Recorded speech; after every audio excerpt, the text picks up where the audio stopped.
We're making a delicious comfort food that I know you're gonna love. It's beef stew. Just takes, maybe a half an hour to get the beef stew going. For the beef, I'm using a chuck roast that I'm cutting into pieces about 1 inch thick. And I've chosen to go with a chuck roast because of the flavor, because of the marbling, and because I can have control over the size of the chunks.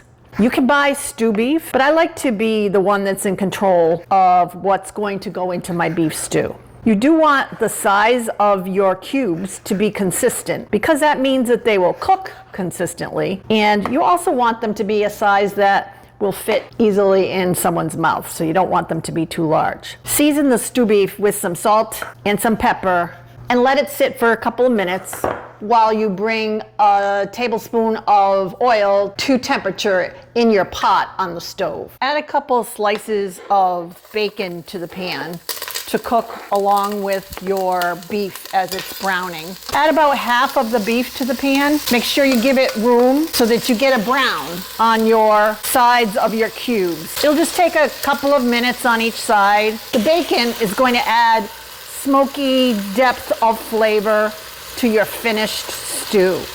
I like to keep strips of bacon frozen in my freezer for this purpose so that I can just cut a few strips at a time really easily.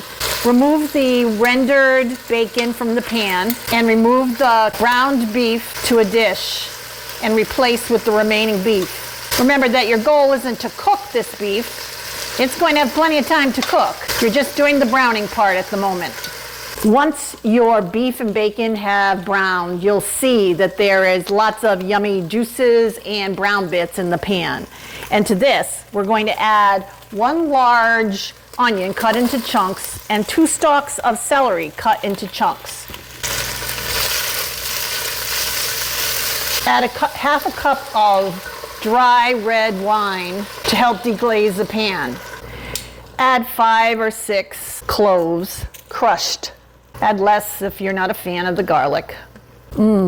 As this mixture is simmering, add about 2 tablespoons of tomato paste. Mix that in well. It's going to make a thick sauce. So it smells so delicious. Preheat your oven to 300 degrees Fahrenheit. Can you see how it's thickened up? A can of diced tomatoes.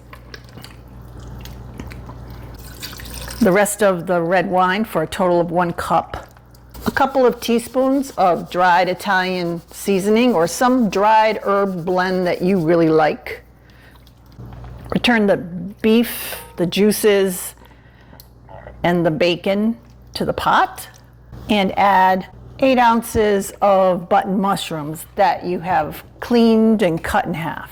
Stir that all in together. Add 2 cups of your favorite beef broth. Cover, bring the pot to a simmer. Now transfer your simmering pot to your 300 degree oven for 1.5 hours to 2 hours, checking it occasionally to make sure that your juices are simmering. After 1 hour, 1.5 hours, it's time for you to add the rest of the vegetables to your beef stew.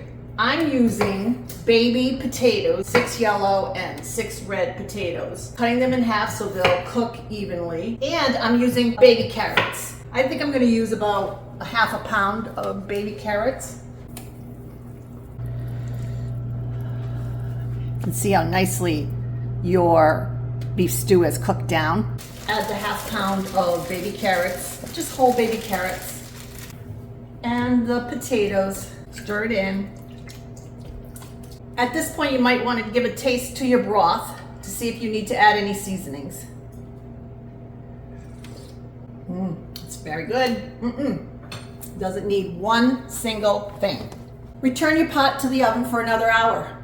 After 1 hour, both your vegetables and your beef will be fork tender and ready to serve. Enjoy your beef stew with some crusty bread or some homemade fresh biscuits. I have recipes for both here on the channel and on the Just One Donna blog. Remember, a thumbs up and subscribe are always appreciated. Enjoy!